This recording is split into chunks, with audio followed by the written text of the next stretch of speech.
Delivery के बाद एक नई माँ के मन में 100 सवाल होते हैं, लेकिन सबसे बड़ा डर एक ही है, क्या मेरा बच्चा भूखा सो रहा है, क्या मैं उसको पूरा दूध नहीं दे पा रही हूँ। जब बच्चा रोता है तो मोहल्ले की चाचियाँ ताइयाँ सलाह देने पहुँच जाती है। कोई कहता है तेरी छाती छोटी है, दूध कहाँ से आएगा। कोई कहता है तूने मेवे के लड्डू नहीं खाए इसलिए दूध पतला है। सच तो ये है कि ऐसी बातें सुनकर एक माँ डिप्रेशन में चली जाती है, और जानते हैं क्या, वही स्ट्रेस आपके दूध को और कम कर देता है। आज मम्मा की पिटारी में हम इन सारी बकवास बातों का पर्दाफाश करेंगे। आज हम जानेंगे कि असली वजह दूध कम होने की और वो पक्के साइंटिफिक तरीके जिनसे आप दूध की नदियाँ बहा सकती हैं। वीडियो थोड़ी सी लंबी होगी, पर आज के बाद आपको किसी और से पूछने की जरूरत नहीं पड़ेगी।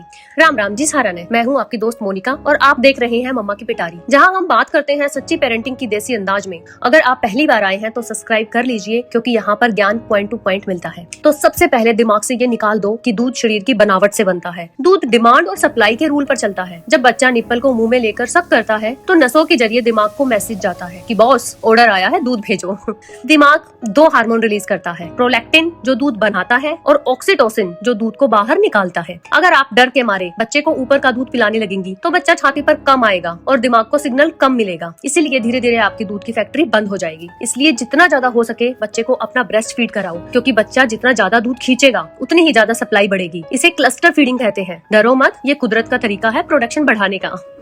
हाँ, अब एक बहुत जरूरी बात जो 90% माओ को नहीं पता होती। जब आप दूध पिलाना शुरू करती हैं तो शुरुआत के 5-10 मिनट जो दूध आता है उसे साइंस में फोर मिल्क कहते हैं। ये पतला होता है और इसमें पानी ज्यादा होता है जो बच्चे की प्यास बुझाता है। लेकिन असली खेल इसके बाद शुरू होता है, जब बच्चा 15-20 मिनट तक एक ही तरफ से लगातार दूध पीता है। तब पीछे से आता है हिंड मिल्क। ये गाढ़ा, मलाईदार और फैट से भरपूर होता है। ये वो दूध है जिससे बच्चे का पेट भरता है और उसका वजन भी बढ़ता है। अगर हमने 5 मिनट तक इस तरफ पिलाया और 5 मिनट दूसरी तरफ, तो बालक न सिर्फ पानी मिलेगा, मलाई को न मिले। इसलिए एक तरफ से कम से कम 20 मिनट तक दूध पिलाओ कि बालक का पेट जमा पूरा भर जा।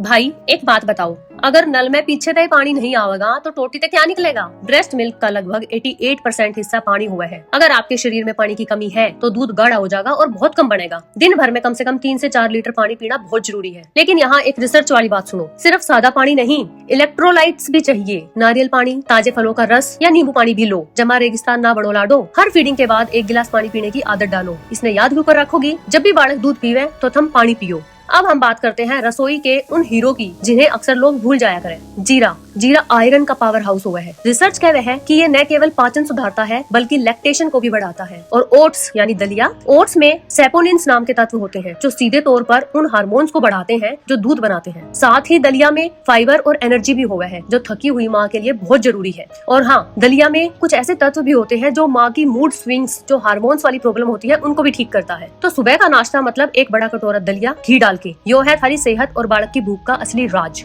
अब आओ मेथी दाना पे। मेथी दाना के बारे में तो सब ने सुना होगा, पर इसके पीछे की साइंस क्या है। मेथी में फाइटोएस्ट्रोजन होते हैं। ये आपके शरीर में एस्ट्रोजन जैसा असर करते हैं जो दूध बनाने वाली ग्रंथियों को जगा देते हैं। और सौंफ भी बहुत काम की चीज है। ये एस्ट्रोजेनिक गुणों से भरपूर है जो बच्चे की पेट की गैस कम करे है। एक और बोनस टिप ले जाओ साथ के साथ, लहसुन। रिसर्च कहती है कि लहसुन खाने से दूध का स्वाद हल्का सा बदलता है, और ये बदला हुआ स्वाद बच्चे को इतना पसंद आता है कि वो बहुत ज्यादा देर तक दूध पीता है, जिससे सप्लाई अपने आप बढ़ने लगती है। तो मेथी का पानी पियो और साथ में सब्जी में लहसुन पेल कर डालो, फर्क तुम खुद देख लोगी।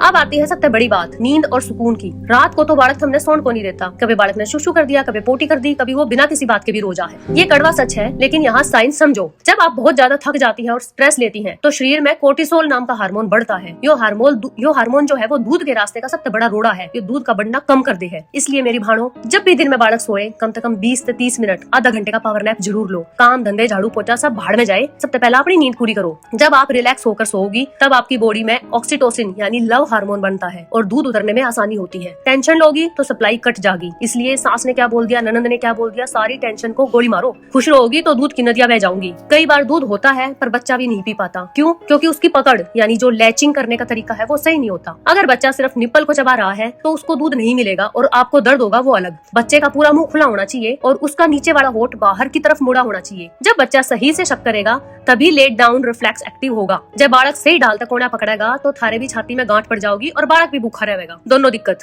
अंत में मैं बस इतना कहूंगी, खुद पे भरोसा रखो मेरी भाण। माँ बनना दुनिया का सबसे मुश्किल काम है और आप इसको बेखूबी निभा रही हैं। अगर बच्चा दिन में 6 से 8 बार पेशाब कर रहा है और उसका वजन बढ़ रहा है तो समझिए आपका दूध एकदम फिट है। फालतू के टोका टाकी पर ध्यान कति मत दो, खुश रहो, अच्छा खाओ और अपने नन्हे मुन्ने के साथ ये खूबसूरत समय बिताओ। तो कैसी लगी ये मिल्क प्रोडक्शन की पूरी क्लास? अगर कोई और सवाल हो तो कमेंट में लिख दो, थारी ये भाण जवाब जरूर देगी। और कोई भी कुछ भी बात हो तो मुझे कमेंट में लिखो, मैं आपकी प्रॉब्लम का सोल्यूशन निकालने में पूरी मदद करूंगी। वीडियो अच्छी लगी हो तो लाइक मारो और मम्मा की पिटारी को शेयर करो उन माओं के साथ जो बेचारी परेशान है। अगली वीडियो में मिलेंगे, तब तक हैप्पी पेरेंटिंग। धन्यवाद।